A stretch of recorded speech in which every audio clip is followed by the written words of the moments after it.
शुभ प्रभात विद्यार्थ्यांनो. Good morning to everyone. मी तुमची मराठी विषयाची शिक्षिका रीता मॅम. आपला हा मराठीचा तास. आपण काय करणार आहे बरं आज या तासाला? आज आपण आपल्या नवीन पाठाची उजळणी करणार आहे, हो की नाही? सुरुवात करण्याआधी मी तुम्हाला स्क्रीनवर एक व्हिडिओ दाखविणार आहे, ठीक आहे ना?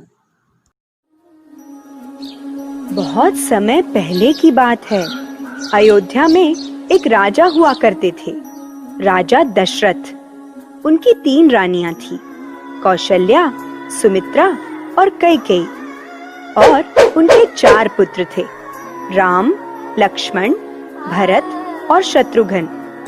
उन्होंने अपने सबसे बड़े पुत्र को अपना उत्तराधिकारी घोषित किया।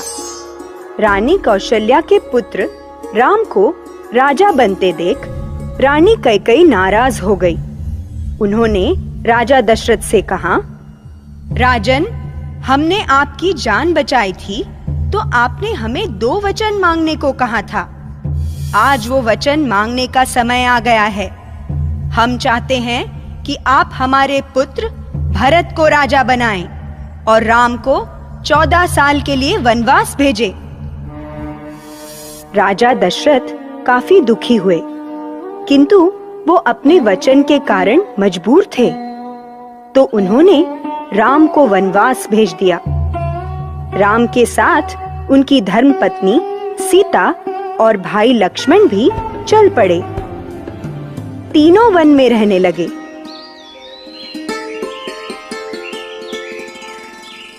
एक दिन शूर्पणखा नाम की एक राक्षसी एक सुंदर नारी का रूप धारण कर वहां आई। वो राम जी को देखकर मोहित हो गई और उन्हें जाकर बोली, मुझे आपसे शादी करनी है। राम जी ने मुस्कुराकर कहा, देवी, मैं तो पहले से ही शादीशुदा हूँ। आप मेरे भाई लक्ष्मण के पास जाइए और उनसे पूछिए कि क्या वो आपसे शादी करेंगे।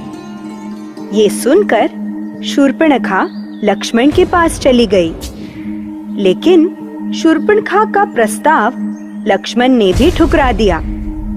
ये देखकर शूर्पणखा बहुत गुस्सा हुई और अपने असली रूप में आ गई।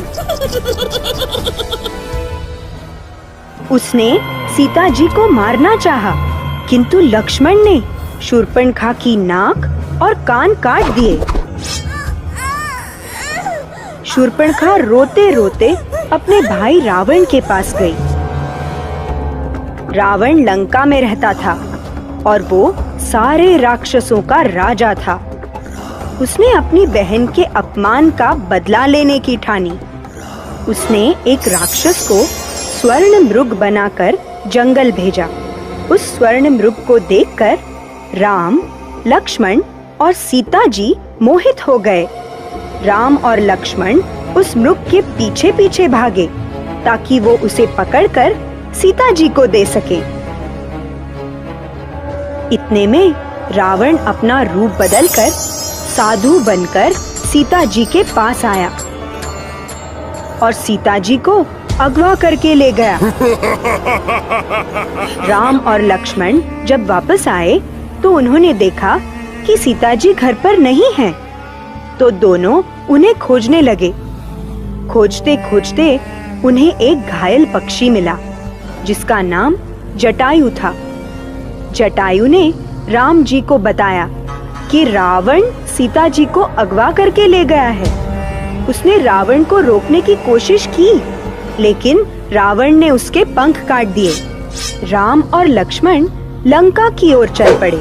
रास्ते में उन्हें वानरों और भालुओं की सेना मिली और उनके साथ रावण से युद्ध करने चल पड़ी। इस सेना में एक वानर थे, हनुमान। वो काफी शक्तिशाली थे और उड़ भी सकते थे। वो पहाड़ों को अपने हाथ में उठा लेते थे। हनुमान उड़कर समुंदर के उस पार गए और देखा कि रावण ने सीता जी को कैद करके रखा है। ये बात जानकर राम जी ने अपनी सेना के साथ समुद्र पर पुल बनाना शुरू किया और लंका पहुंच गए। लंका में उनका रावण और उसकी राक्षस सेना के साथ घनघोर युद्ध हुआ। आखिर में राम जी और उनकी सेना ने सारे राक्षसों को मार भगाया। रावण का भी अंत हो गया।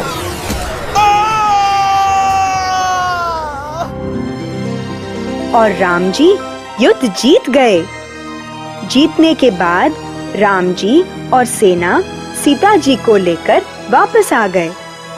14 साल का वनवास पूरा कर जब राम, सीता और लक्ष्मण वापस अयोध्या आए तो पूरे अयोध्या में खुशियां छा गई। सारी प्रजा ने अयोध्या को दियों और फूलों से सजाया और भगवान राम का स्वागत किया। रावण पे राम की जीत का भी उत्सव मनाया गया।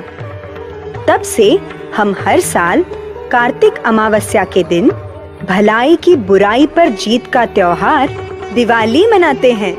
हॅपी दिवाळी। मुलांनो, तुम्हाला माहीत आहे भारतामध्ये अनेक सण साजरे केले जातात, हो की नाही? त्यापैकीच दिवाळी हा सण म्हणजेच फेस्टिवल मोठ्या उत्साहाने साजरा केला जातो आणि दिवाळी हा सण हिंदूचा प्रसिद्ध सण म्हणून ओळखला जातो। प्रसिद्ध म्हणजे फेमस। दरवर्षी ऑक्टोबर-नोव्हेंबर महिन्यातच हा सण साजरा केला जातो, हो की नाही? दरवर्षी म्हणजे ऑलवेज, हो ना? अशाच प्रकारे आपण आपल्या नवीन पाठाची सुरुवात करूया आणि आपल्या नवीन पाठाचं नाव म्हणजेच दिवाळी, हो ना? चला मग सुरुवात करूया। आज आली दिवाळी, ताई आली, माई आली, बहीण भावाला ओवाळी। आज आली दिवाळी। दिवाळीला आपण काय काय करीत असतो? घराबाहेर दिवे लावत असतो, हो की नाही? नवीन कपडे घालत असतो। आई आपल्यासाठी छान छान फराळाचं बनवत असते।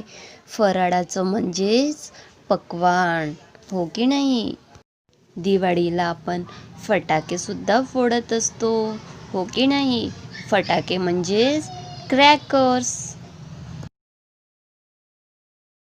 आणि सर्वात फेमस डिश म्हटलं तर पुरणपोळी, आणि सर्वांना आवडते सुद्धा पुरणपोळी, हो की नाही? काय म्हणत आहेत मुलांनो? आज काय आलं आहे? दिवाळी आली आहे, हो की नाही? आणि दिवाळीला कोण कोण आलं आहे? ताई आली, माई आली, हो ना? ताई म्हणजेच सिस्टर आणि माई म्हणजे आई, हो की नाही?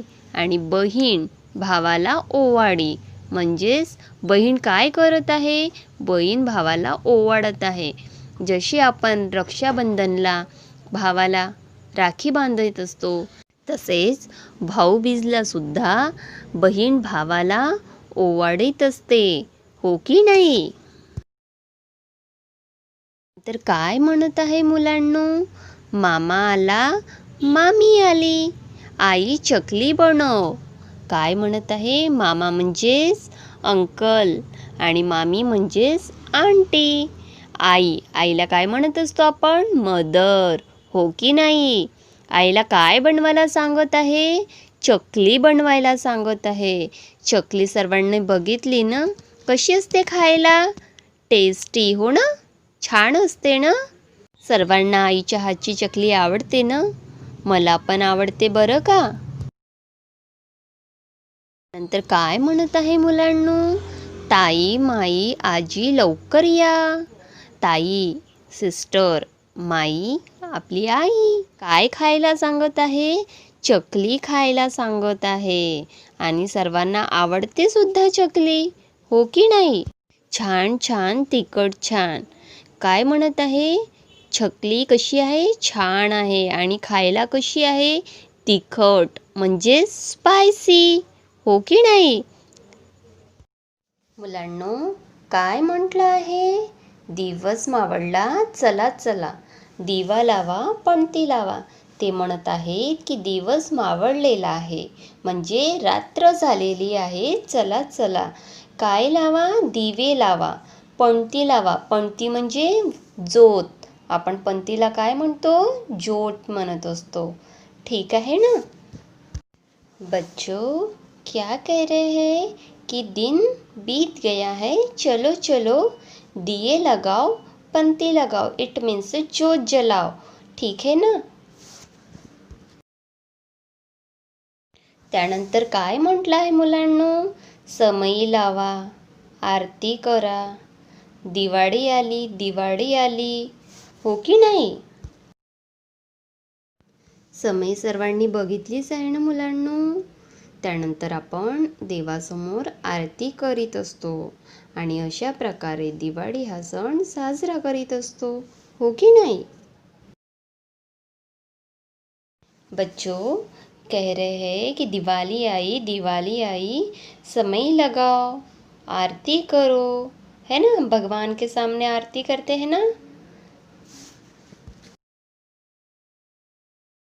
अशा प्रकारे दिवाळी हा सण आपण इथे साजरा केलेला आहे.